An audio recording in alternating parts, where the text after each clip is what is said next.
So happy and grateful to have these two gentlemen here today with us. They are both big in the recruiting business and technology. I'm going to introduce, you saw already last time, Kurt Scott. Please go back to the YouTube video, which I'll link down later, so you can see his interview and what he offers physicians for free to basically connect with healthcare organizations who are looking for physician leaders. Now, Kurt, hi, Kurt, how are you doing? Hi, guys. Good morning. Hi. Doing well. Hi, Neil. So I want to introduce Neil because you haven't met Neil yet. And Neil Anderson is both in the recruiting and technology business. I'm going to have him talk to you about how what MedCV and contact intelligence does for physicians out there. Maybe you could tell us briefly. Yeah, thank you very much for having me on the show. We started MedCV as an application or an app for physicians to manage all their credentials. The thought came to us after Hurricane Ivan hit our local market, and some of my friends that live on the beach lost their homes, and they found all their credentials floating in the Sound. So I thought there has to be a better way where you can have all of your credentials, get your CME, track all of that, and then obviously also be introduced gracefully to opportunities around the country in the event that you're looking for a new opportunity. And so we built MedCV, and it comes on the heels of what we've done as our core competency or our main company. We develop software for hospitals, health systems around the United States to help them recruit, onboard, retain, and do network development of their networks of physicians. So that enterprise level software is used by the Veterans Administration as an example, all the way down to rural health systems and large health systems in between to manage that activity. And so it made sense that we could connect the technology dots, so to speak. One set of our clients need doctors, the other set of clients, the physicians, could possibly be in need of joining one of those fantastic organizations around the country. And then in the middle of that is the managing of all your credentials, so you have it's portable, it's right. Safe, and you can use it to apply and also re-credential and keep track of your CME and a bunch of other things. Thank you so much for that. I appreciate what you offer. What we're going to be talking today, I think, is just so, you guys are experts at this, the whole recruiting process. And in particular, people were very interested in learning what a vision statement is in terms of recruiting. How can physicians really stand out when they're looking for a leadership position, or, really this applies to anyone out there who's looking for a leadership position. How do you create your vision statement and what is it? So let's just start by defining what this vision statement is, and maybe Kurt, I'll have you start with that. All right, thank you. Well, the concept of a vision statement typically has been in the past. An organization may ask, their finalist candidates to produce this vision, which is kind of basically their vision into the future. What do they want to do with the department they're going to lead? What will it look like in 3 years and 5 years, and how will they go about leading this department and growing it and meeting the expectations of the organization? So what the three of us are now recommending, which is a little different twist on this, is to actually have candidates that are in the process. If you're a physician or anybody else looking at a leadership position and you want to elevate yourself in the eyes of the organization, what we're suggesting is that you go into the interviews first with the idea that you're going to be putting this vision statement together, which is, again, your plan for the area you're going to be responsible for leading. And you're going to verbalize that. You're going to put a document together. So you need this information as much as you can get from the organization and from your interviews. So once you've had your first or second interview, then you can start formulating this vision statement, which is going to demonstrate to the organization that you're interviewing with what you would do, what Okay. your vision is, and that is going to help both, evaluate how good this fit is, and it's going to help you elevate yourself from other candidates, because I'm telling you, nobody's doing this Right. on their own. Exactly. Nobody's proactively Right. developing these. I love that, and you see it all. So coming from you, that's amazing. What would you say, Neil? I agree 100%. I mean, it'll be the competitive advantage I think that you'll have if you're going to be in the top three, and then you want to be positioned as the number one candidate, like Kurt said. No one does that just on their own accord, and they should. It will help you articulate to yourself, like Kurt said, is this the right fit for you as well as you go through that process? And then obviously it'll give the the search committee an opportunity to kind of see who you really are, right? And Right. what do you see, right? And it'll also give us some insight to support hopefully what you've been sharing with them about your philosophies and leadership skills, and how you've overcome obstacles in the past and the results Right. as It well. allows for free flowing of information and this relationship building. If you're going in there and you're nervous and you don't even know what to say, this is exactly what you need to just have that in your toolbox, ready to have that conversation and that discovery process back and forth. So what is the purpose of this, Kurt? What would you say the purpose of the vision statement is, overarching? Well, not only communicating your strategy, but this is going to show the people that you're interviewing with and the organization how you think strategically, excuse me, how you communicate, how you sell your ideas, Mm-hmm. how do you rally the troops, how do you get people to buy in to your vision and your strategy and what you want to do. The first 6 months are the big fear for the people that you're going to go in to lead.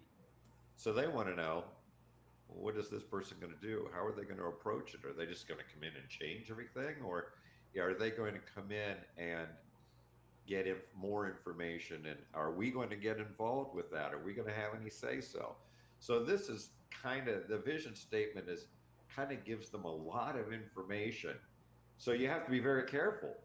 I mean, this has to be done well, because again, they're going to look at this and make a determination on how you're going to be viewed, and how elevated you'll be as a candidate. Niels, Yeah, Neil, what would you have to say for the overarching purpose, Neil? I agree 100%. I mean, your critical thinking skills, the proof will be in the pudding, right? Because you can now articulate something into a vision statement. That is, if you've never done it before, it is not easy. I mean, if you think about it, just a full-blown business plan, if you write an 80-page business plan with a, 30 tab, pro forma to go with it, that's a normal business plan. No one that's going to take you 6 months or a year to write. That's not what we're asking here. But what we are asking is, plus no one will want to read that, right? And then they say, oh, give me a 15-page summary. No one wants to read that either. And so then they say, well, give me a 2-page executive summary. And that's honestly the most that someone's going to want to read is 2 pages. If you can get it down to 1. And I think the other thing is that the search committee is going to have wish list ideas that they want to accomplish, obstacles or threats that they've identified that need to be solved for, and then they're counting on you to be part of that team or maybe leading that initiative. And the other thing too is that when you do this, you've got to keep in mind that a lot of these things that you may come up with are things that they've thought about wanting to do as well. So you've got to be careful about how you approach that, because number one, you may or you may not want to take the risk of stepping on someone's toes. Right. So it depends on. I think, Neil, before we get into that, and I think that's a great point to conclude on. Let's go through the nitty gritty, like some basics of what should be in my vision statement. Many physicians don't know how to write a business plan. Many physicians are, you were talking this is very obscure for a lot of physicians. So let's just lay it down, and then we'll talk about how do we find out more. People who out there are listening to this, well, how do I find out more about exactly how to do this? But right now, Kurt, what would you say is, what are the fundamentals that should be in this vision statement? I think the fundamentals really need to be, you kind of give, Neil's had a great point about having an executive summary. So that's going to be the intro, and that's going to give a summation. And you're going to want to hit what's the current state. That demonstrates you've been listening, you understand their organization, what's there currently, but that's a very minor piece. So don't get too enthralled with telling them what they already know, because they're there, obviously. So, but you do want to tell what the current state is and then where you want to take it. So you're going to want to talk about growth initiatives. Are there new services that you think are missing that need to be developed? Growth initiatives when it comes to staff and additional physicians and advanced practitioners. If you're going to add a new service, does that mean new equipment? There's a variety of things. What are the locations? Are you where you need to be? So those are some of the fundamentals that I've seen using this technique as a part of our recruiting process when I was at Geisinger. It really helped help us understand where they wanted to take it. And it also helps align with what we thought we had in our mind. Right. And this forces physicians to think about what they need in an interview, as opposed to saying what I can give to you, because that's what we're so used to doing in an interview. We need to stop and say, okay, let me put the glasses on of the other person who's sitting across from me and think about what do they want from me. And that's what this is about. So yeah, Neil, what would you add to that? Well, you may already know the SWOT analysis, right? Strengths, weakness, opportunity, threats, or in the other way around. But I would take that approach very simply, and then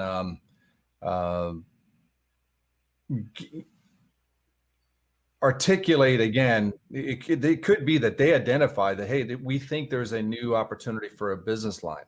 Well, maybe part of your role, or a big part of your role, is how are you going to bring that to life, right? And then also back that up with how you've done that in the past, the obstacles that you've overcome, the threats that you dealt with as far as the competition. That goes back into medical staff development planning as well. Like Kurt said, where do you want to have these services, right? When was the last time you updated your medical staff development plan?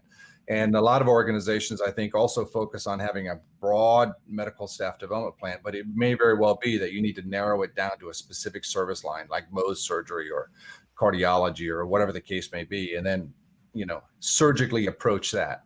But doing a SWOT analysis is the great thing. And I think Kurt laid out a perfect, a template in the article that the three of us collaborated on. I think it was last week, and that's available. So the other thing too, I would encourage you to do is, you got to do your due diligence. Even before the first interview, you need to know as much about that organization as possible. So network, right? Talk to someone who's there or have been there if you can find them, or talk to somebody who knows somebody who's been there at that organization, and read Google and find out news and articles and things like that. So you're starting to prepare yourself.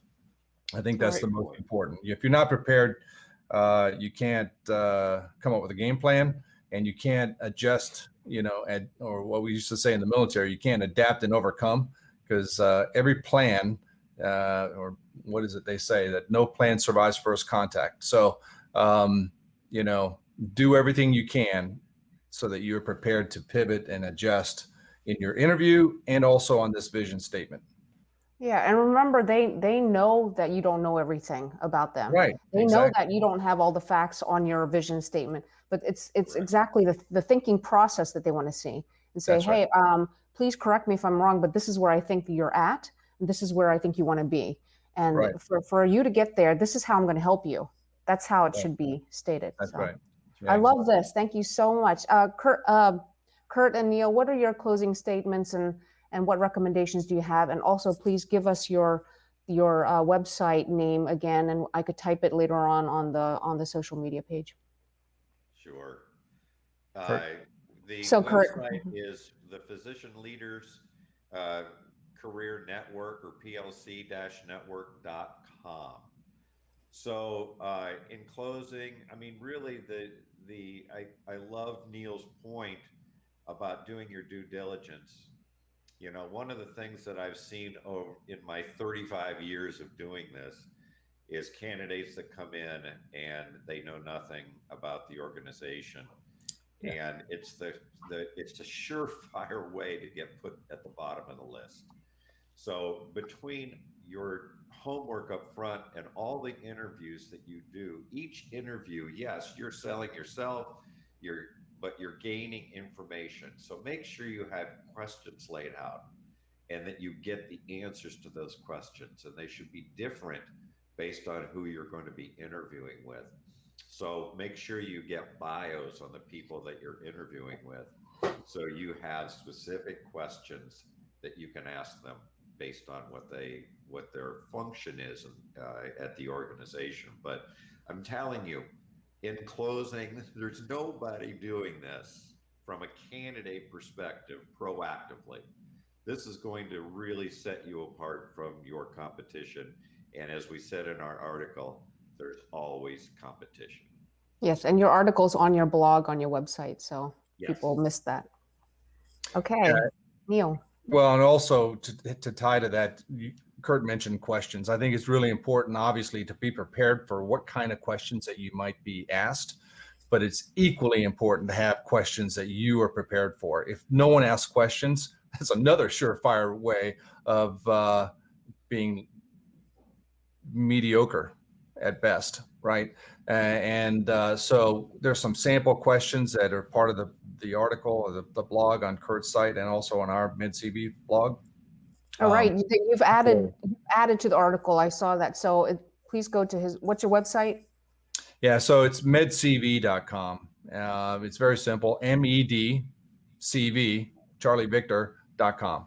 And in closing, I think from our perspective, our mission is to help every physician, whether you're going into clinical practice and just starting out, and to help you learn things and provide tools and resources that they didn't teach you in medical school about the business of healthcare, all the way up to, maybe this is the first time you're really stepping into a physician leadership role. Don't be afraid. Worst case scenario is that you're not the right person for the job, but you've learned from this whole exchange by interviewing, and you've got to do that probably several different times. Don't be disappointed that you didn't get picked up to be that new leader. Eventually you will. It's just like, see one, right? Do one, right. Teach right. One. Absolutely. Right? Yep. I mean, that's the way you do it. And you got to do it a few times before you're really good at it. And just keep falling forward. I love that. Thank you. You also brought up a great point before, that when you go into an interview, both of you mentioned that you really need to tailor. You can't be pushing and saying, come in as the expert, as we're so used to doing as physicians, telling patients what we know and what they need to do. Instead, we got to change our communication style and our leadership style based on the person we're speaking to, and maintain that humility and not that we're not humble, but so our communication style has been so habitual that we come across as not being humble. I think that's really important, Elsie, that you have to know your audience. You don't have to become a psychiatrist as well, to really understand it. But also, look, if you're getting into leadership, now you're getting into politics. You're getting into strategy, budget, finance, return on investment, politics. And so you've got to also kind of keep an eye on who you're speaking to, how you're speaking to them, what's their history. Are there initiatives that they thought that they wanted to get across, but they weren't able to get across, but now you can partner with them to make it happen? Or, are you going to be bringing ideas to the table that one person has already thought of, and then that could be, a strain on that relationship. You just never know. So, watch your flanks, have a 360 on your neck, on your head. At the same time, if this organization is not right for you, do not take it. There's a philosophy, right? If you work hard for something and you do your homework, you do your due diligence, and you've earned it, right? Then you're going to be better at it, right? So, and if you've earned it, meaning that if I'm interviewing someone and I feel that they have earned the job, right, then I'm going to want it more. I'm going to want to go get them. So don't make this a one-way conversation about how great you are, right? Right. Hold back a little bit as well, because you want them to want you. Right. Okay. Very good. And we can talk about this all day, I think. Yeah. So That's if right. the audience is really interested in hearing more about interview tricks and how to, really nail it during the interview, when we're talking about the vision statement, we're talking about preparing for the interview, but nailing it within the interview, please comment below and like us. And thank you so much for today. I sorry about the glitches and the delay, but that's technology for you.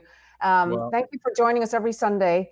And please check out leadphysician.org, our website. If you're interested, we are going to be starting another leadership program for physicians by physicians in June of this year. And you could go on our email list and we can notify you when that happens. Next Sunday, we have a great speaker who was supposed to speak 2 Sundays ago. So thank you, guys. Thank you very much. Thank you. And Neil, I think you can end it. Well, let me just also say that at this level, if anyone wants to speak to Kurt and have him, I'm volunteering you, Kurt, obviously, but reach out and get on the telephone, right? And same with me. If there's any tool or ideas or experiences that we have that can help you, that's what we're here for. Outside of our normal business and technology, never hesitate to call us. Okay. Love that. Thank you so much. You guys are great help to all of us in medicine.